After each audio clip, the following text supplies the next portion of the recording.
அன்பின் பிதாவே, இந்த காலை வேளைக்காக உமக்கு நன்றி செலுத்துகிறோம். கிறிஸ்து எனக்கு ஜீவன், சாவு எனக்கு ஆதாயம் என்று பவுல் சொல்லுகிறது போல, நீர் எங்களுக்கு ஜீவனாய் இருக்கிறீர். நான் அவைகளுக்கு ஜீவன் உண்டாயிருக்கவும் அது பரிபூர்ணப்படவும் வந்தேன் என்று சொன்னீர். ஆண்டவரே, கர்த்தாவே, எங்களை உயிர்ப்பிக்கிற தேவன் நீர். நீரே எங்கள் ஜீவன். உம்முடைய கரத்துல எங்களை ஒப்பு கொடுக்கிறோம். இந்த நாளின் வேத தியானத்தை எங்களுக்கு ஆசீர்வதித்து தாங்க. நீங்க எங்க கூட பேசுங்க. நேசிக்கிற இயேசு கிறிஸ்துவின் இனிய நாமத்தில் கேட்கிறோம் பிதாவே, ஆமென். 2 ராஜாக்கள் 9வது அதிகாரம். அப்பொழுது தீர்க்கதரிசியாகிய எலிசா தீர்க்கதரிசிகளின் புத்திரரில் ஒருவனை அழைத்து, நீ இடை கட்டிக்கொண்டு இந்த தைல குப்பியை உன் கையில் எடுத்துக்கொண்டு கீலேயாத்தில் உள்ள ராமோத்துக்கு போ. இந்த தீர்க்கதரிசிகள் புத்திரரை குறிச்சு நம்ம ஏற்கனவே வாசித்தோம். 100 பேர் எலிசாக்கு கீழே இருந்தாங்க அப்படின்றத 4வது அதிகாரத்துல நம்ம பார்த்தோம். 43வது வசனத்துல அவர்கள ஒருத்தரை கூப்பிட்டு எலிசா ஒரு வேலை சொல்றாரு. நீ என்ன செய்யணும் அப்படின்னா, ஒரு தைல குப்பிய தைலம் எடுத்துக்கிட்டு போய் கீலேயாத்தில் உள்ள ராமோத்துக்கு போ அப்படின்னு சொல்லிட்டு சொல்றாரு. இதுக்கு முந்தின சம்பவம் என்ன அப்படின்னு பார்த்தோம்னா, இஸ்ரவேலின் ராஜாவாகிய யோராமும் யூதாவோட ராஜாவாகிய அகசியாவும் 2 பேரும் சீரியா தேசத்து ராஜாவான ஆசகேலுக்கு எதிராக யுத்தத்துக்கு போறாங்க.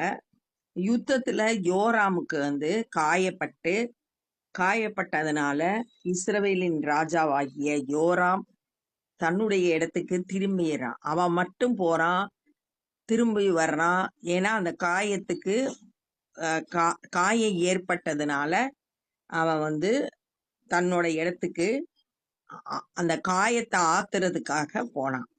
ஆனா படை எல்லாமே கீலேயாத்துள்ள ராமோத்துல தான் இருந்துச்சு. யுத்தத்துக்கு போயிருந்ததுனால, சீரியரோட யுத்தம் பண்ணும்படி இஸ்ரவேல் படை அங்க போயிருந்ததுனால அங்கதான் இருந்துச்சு. அந்த கீலேயாத்தில் உள்ள ராமோத்துக்கு போ. அங்கதான் படை இருக்கு, இஸ்ரவேலோட படை. அந்த படைக்கு நீ போ. நீ அங்கே சேர்ந்த போது நிம்சியின் மகனான யோசபாத்தின் குமாரன் யெகூ எங்கே இருக்கிறான் என்று பார்த்து அங்கே உட்பிரவேசித்து அவனை தன் சகோதரரின் நடுவிலிருந்து எழுந்திருக்க பண்ணி அவனை உள்ளான ஒரு அறையிலே அழைத்து கொண்டு போய் தைல குப்பியை எடுத்து அவன் தலையின் மேல் வார்த்து, உன்னை இஸ்ரவேலின் மேல் ராஜாவாக அபிஷேகம் பண்ணினேன் என்று கர்த்தர் சொல்லுகிறார் என்று சொல்லி கதவை திறந்து தாமதியாமல் ஓடிப்போ அப்படின்னு சொல்லிட்டு ஒரு வேலை கொடுக்கப்படுது. என்ன அப்படின்னா, யெகூவை இஸ்ரவேல் மேல ராஜாவாக்கணும், அதுக்குரிய அபிஷேக தைலத்தை ஊத்தணும். அங்க உள்ள பிரவேசித்து அப்படின்னு இருக்கு. அங்க அந்த படைக்குள்ள போய் தன் சகோதரர் அவங்க கூட இருக்கிற எல்லாரும் கூட இருக்கிறப்ப இந்த யெகூவை மட்டும் தனியா அழைச்சிட்டு போ, உள்ளான ஒரு அறைக்கு கூட்டிட்டு போய் தைல குப்பியில இருக்க தைலத்தை அவன் மேல வார்த்து, நீ உன்னை கர்த்தர் சொல்லுகிறார், நீ இஸ்ரவேலோட ராஜாவாவ அப்படின்னு சொல்லிட்டு சொல்றான். ஆனா 1 ராஜாக்கள் 19வது அதிகாரம் வசனம்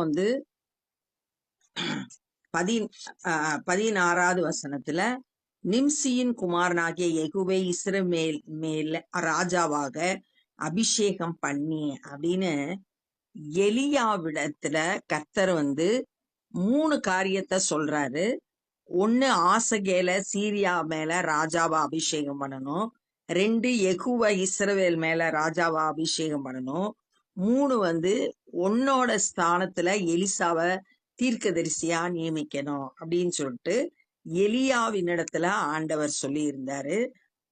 அதுல எலியா தனக்கு அப்புறம் எலிசாவை நியமித்தாரு.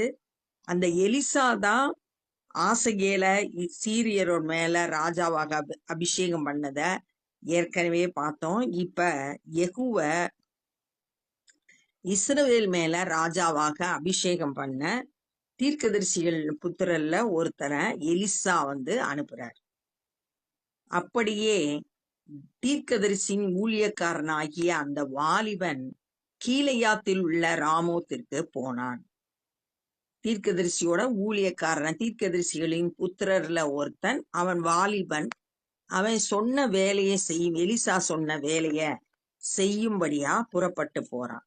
அவன் உட்பிரவேசித்த போது சேனாதிபதிகள் அங்கே உட்கார்ந்திருந்தார்கள். இதான் அங்க சொல்லியிருந்த, தன் சகோதரரோடு அவன் உட்கார்ந்திருக்கான். நிறைய சேனாதிபதிகள் யுத்தத்துக்கு போகக்கூடிய அந்த படை தலைவர்கள்லாம், சேனாதிபதிகள்லாம் அங்க உட்கார்ந்துருக்காங்க.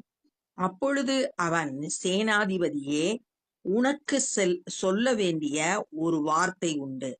அவன் கரெக்டா போய் யெகூவை மட்டும் பார்த்து, உனக்கு ஒரு செய்தி, நான் ஒரு வார்த்தை சொல்லணும் அப்படின்ற. அதற்கு யெகூ, எங்கள் எல்லாருக்குள்ளும் யாருக்கு என்று கேட்டதற்கு அவன், சேனாதிபதியாகிய உமக்குத்தான் என்றான். யாருக்கு நீ செய்தி கொடுக்கணும் அப்படின்னு கேட்கும்போது, உனக்கு அப்படின்னு யெகூட்ட சொன்னான். அவன் எழுந்து அறை வீட்டிற்குள் பிரவேசித்தான். அவன் அந்த தைலத்தை அவன் தலையின் மேல் வார்த்து அவனை நோக்கி, இஸ்ரவேலின் தேவனாகிய கர்த்தர் சொல்லுகிறது என்னவென்றால், உன்னை கர்த்தருடைய ஜனமாகிய இஸ்ரவேலின் மேல் ராஜாவாக அபிஷேகம் பண்ணினேன். கர்த்தருடைய வார்த்தைய சொல்றான். உன்னை ஆண்டவர் இஸ்ரவேல் மேல ராஜாவாக அபிஷேகம் பண்ணினார். நான் என் ஊழியக்காரனாகிய தீர்க்கதரிசிகளின் இரத்த பலியையும் கர்த்தருடைய சகல ஊழியக்காரரை இரத்த பலியையும் ஏசபேலின் கையிலே வாங்கும்படி நீ உன் ஆண்டவனாகிய ஆகாபின் குடும்பத்தை அழித்துவிட கடவாய். நீ ராஜாவான பிறகு என்ன செய்யணும் அப்படின்னா, ஆகாப்போட குடும்பத்தை முற்றிலும் அழித்து போடணும். உன் ஆண்டவனாகிய, உன்னுடைய ராஜாவாகிய ஆகாப்போட குடும்பத்தை முழுவதுமா அழிச்சு போடணும். இஸ்ரவேல் மேல ராஜாவா இருந்த ஆகாப் கர்த்தரோட பார்வைக்கு பொல்லாப்பானதை செய்தான். கர்த்தருடைய ஊழியக்காரங்களை, தீர்க்கதரிசிகளை கொன்று போட்டான். அத ஏசபேல்ன்றது ஆகாப்போட மனைவி.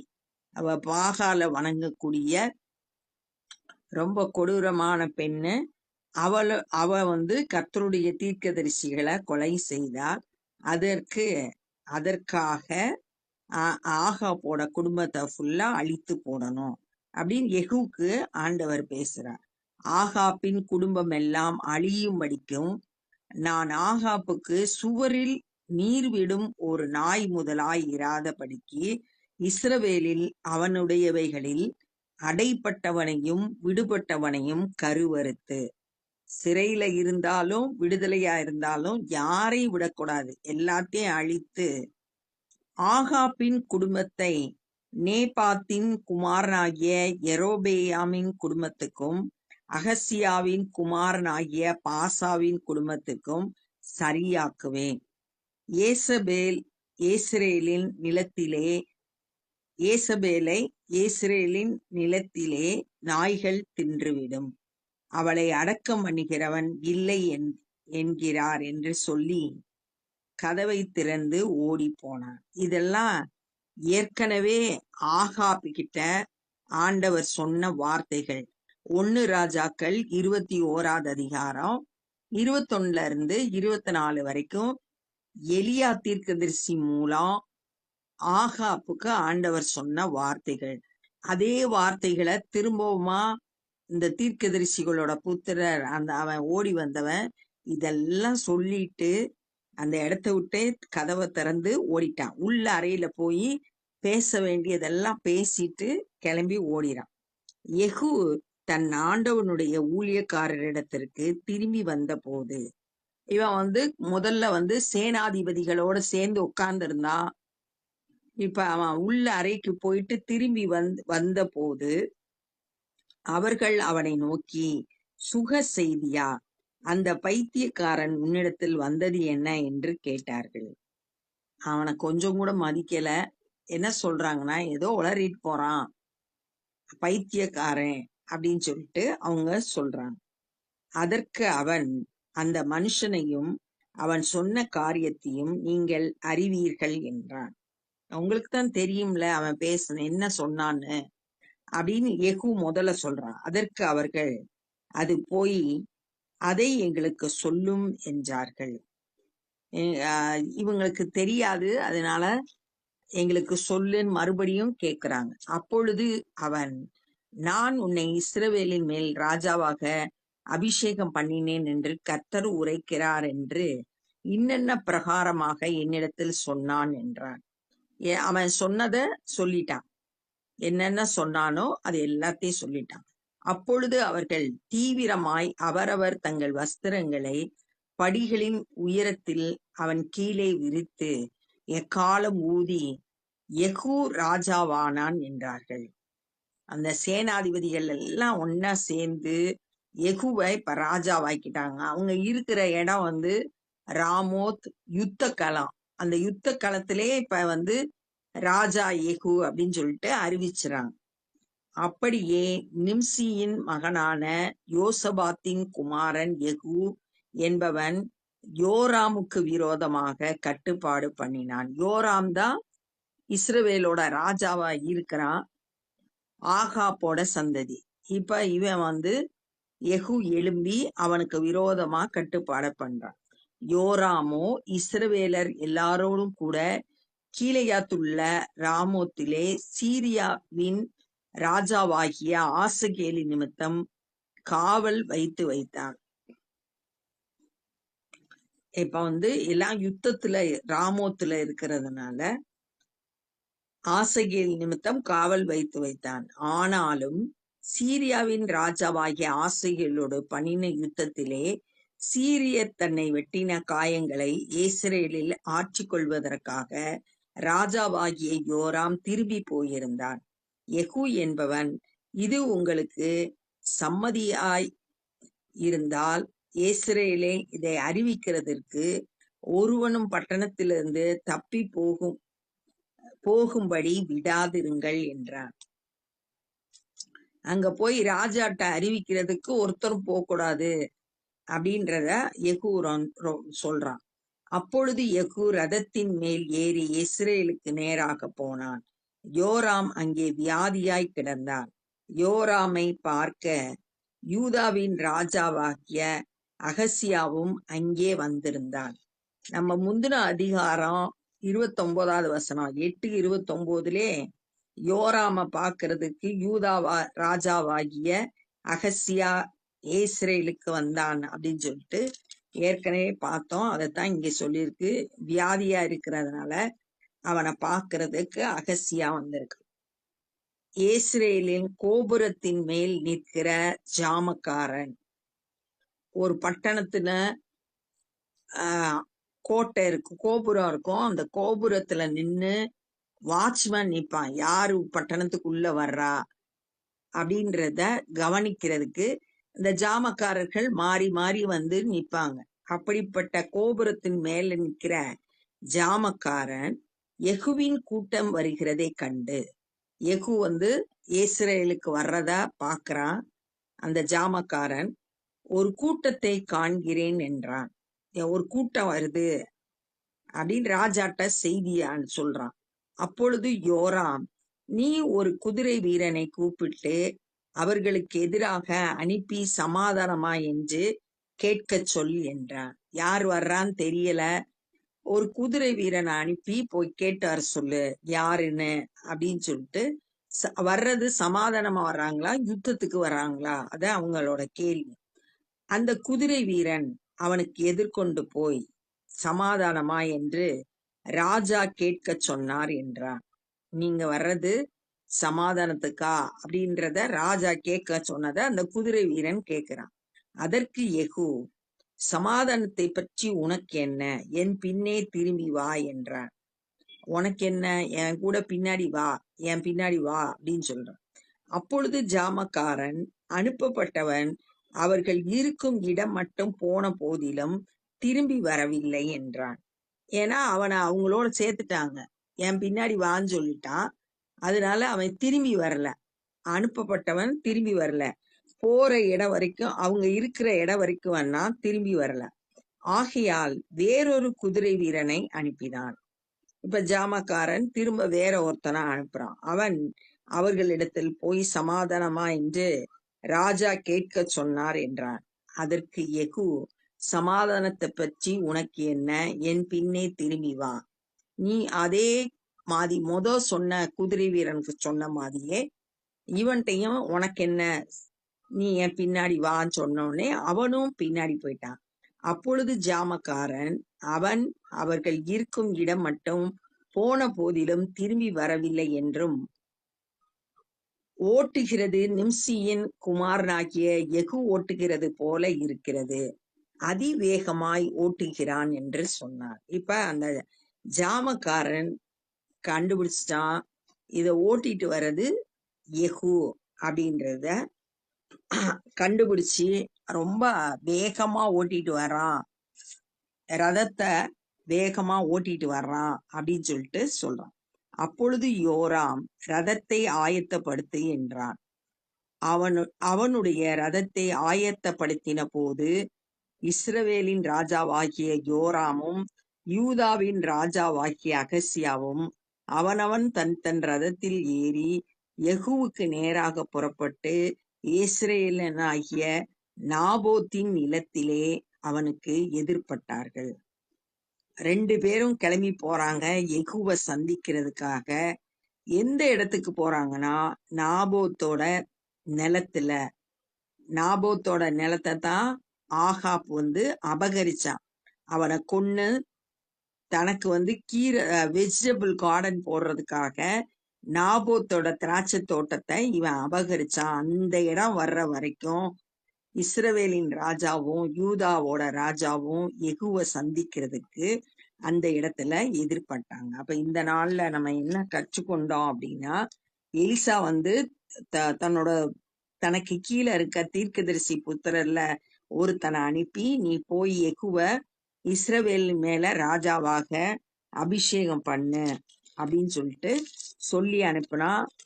அவன் போய் சேனாதிபதிகள் இருந்த அந்த இடத்துல யெகூவை மட்டும் தனியா கூட்டிட்டு போய் அவன் மேல அபிஷேக தைலத்தை ஊட்டி, உன்னை ஆண்டவர் இஸ்ரவேல் மேல ராஜாவாக அபிஷேகம் பண்ணினாரு, ஆகாப்போட குடும்பத்தை முற்றிலுமா நீ அழிச்சு போடணும், ஏசபேல இஸ்ரவேலின் நிலத்துல நாய்கள் அவளை தின்னும், என்னென்ன நடக்க போகுது அப்படின்றத சொன்னாரு. என்ன செய்யணும், நீ என்ன செய்யணும் அப்படின்றதையும் அந்த தீர்க்கதரிசி புத்திரன் சொல்லிட்டு அந்த இடத்த விட்டு ஓடி வந்துட்டான். யெகூ திரும்ப சேனாதிபதிகளோட சேரும்போது அவங்க எல்லாம் கேக்குறாங்க என்ன விஷயம்னு. கர்த்தர் என்னைய இஸ்ரவேல் மேல ராஜாவாக அபிஷேகம் பண்ணினார் அப்படின்னு சொன்ன உடனே அவங்க எல்லாரும் யெகூவை ராஜாவாக்கிட்டாங்க. ஆனா இஸ்ரவேலின் ராஜாவாக்கிய யோராம் அந்த நேரத்துல இஸ்ரேல்ல இருந்தான். அந்த இஸ்ரேல்ல அவனை சந்திக்கிறதுக்காக யெகூ திரும்பி போறான். போறப்ப அந்த யோராம் இஸ்ரவேல் ராஜாவாகிய யோராம் யோராம் கிட்ட இந்த இஸ்ரேல காவல் காக்குற அந்த ஜாமக்காரன் சொல்றான், ஒரு கூட்டம் வருது அப்படின்னு சொன்ன உடனே அது யாரு அப்படின்னு கேக்குறான். ஒரு குதிரை வீரனை அனுப்பி பார்த்துட்டு வர சொல்றான். ஆனா அவன்கிட்ட அவன் போய் கேக்குறான் சமாதானமான்னு கேட்கும்போது யெகூ சொல்றான், சமாதான பத்தி உனக்கு என்ன, நீ என் பின்னாடி வான்னு சொன்ன உடனே அவன் யெகூவுக்கு பின்னாடி போயிட்டான். அடுத்து திரும்ப ஒரு குதிரை வீரனை அனுப்புறாங்க. அவனும் என் பின்னாடி வான்னு சொன்ன உடனே யெகூவுக்கு பின்னாடி போயிட்டான். அந்த ஜாமக்காரன் இப்ப கண்டுபிடிச்சிட்டான், அந்த வண்டியை ஓட்டிட்டு வர்றது, ரதத்தை ஓட்டிட்டு வர்றது யெகூ அப்படின்றத கண்டுபிடிச்சிட்டான். உடனே யோராமும் இஸ்ரவேலின் ராஜாவாகிய யோராமும் யூதாவின் ராஜாவாகிய அகசியாவும் யெகூவை சந்திக்கும்படியா கிளம்பி போறாங்க. அவங்க போய் சந்திச்ச இடம் நாபோத்தோட நிலம் இருந்த இடத்துல சந்திச்சாங்க அப்படின்றத தியானிச்சோம். இப்ப நம்ம ஜெபம் பண்ண போறோம். அன்பின் பிதாவே, இந்த காலை வேளைக்கு உமக்கு நன்றி செலுத்துகிறோம். இந்த நாள்ல நாங்க தியானித்த இந்த வேத பகுதிக்காய் நன்றி செலுத்துகிறோம். ஆண்டவரே ஸ்தோத்திரம் கர்த்தாவே. அப்பா உம்முடைய சித்தத்தின்படி எல்லா காரியத்தையும் நேர்த்தியாய் நீ நடத்துகிறீர் என்பதை ஆண்டவரே இந்த நாள்ல தியானிக்க உதவி செஞ்சீங்க. அதற்காக ஸ்தோத்தரிக்கிறோம். உம்முடைய சித்தத்தை யெகூவுக்கு வெளிப்படுத்தி அதை நிறைவேற்றும்படியாய் நீர் ஆண்டவரே யெகூவுடைய வாழ்க்கையில நீர் இடைப்பட்டதற்காய் ஸ்தோத்திரம். அது போல ஆண்டவரே எங்களை குறித்த தேவ திட்டங்களும் நிறைவேற இந்த காலை வேளையில எங்களை ஒப்பு கொடுக்கிறோம். ஆண்டவரே எங்களோடு பேசுங்க, எங்களை வழி நடத்துங்க. இந்த நாள்ல சுவிசேஷ பணி செய்கிறவங்கள உம்முடைய கரத்திலே கொடுக்கிறோம். பலப்படுத்துங்க, பயன்படுத்துங்க. அநேகரை உம்முடைய அன்புக்குள்ளாய் இழுத்து கொள்ளுங்க. நாங்களும் உம்முடைய ராஜ்ய பணியிலே எங்களால் இயன்றதை செய்ய ஒப்பு கொடுக்கிறோம். நேசிக்கிற இயேசு கிறிஸ்துவின் இனிய நாமத்தில் கேட்கிறோம் பிதாவே, ஆமென். என் ஆத்துமாவே கர்த்தரை ஸ்தோத்தரி, என் முழுவலுமே பரிசுத்த நாமத்தை ஸ்தோத்தரி. என் ஆத்துமாவே கர்த்தரை ஸ்தோத்தரி, கர்த்தர் செய்த சகல உபகாரங்களை மறவாதே. ஆமென். God bless you.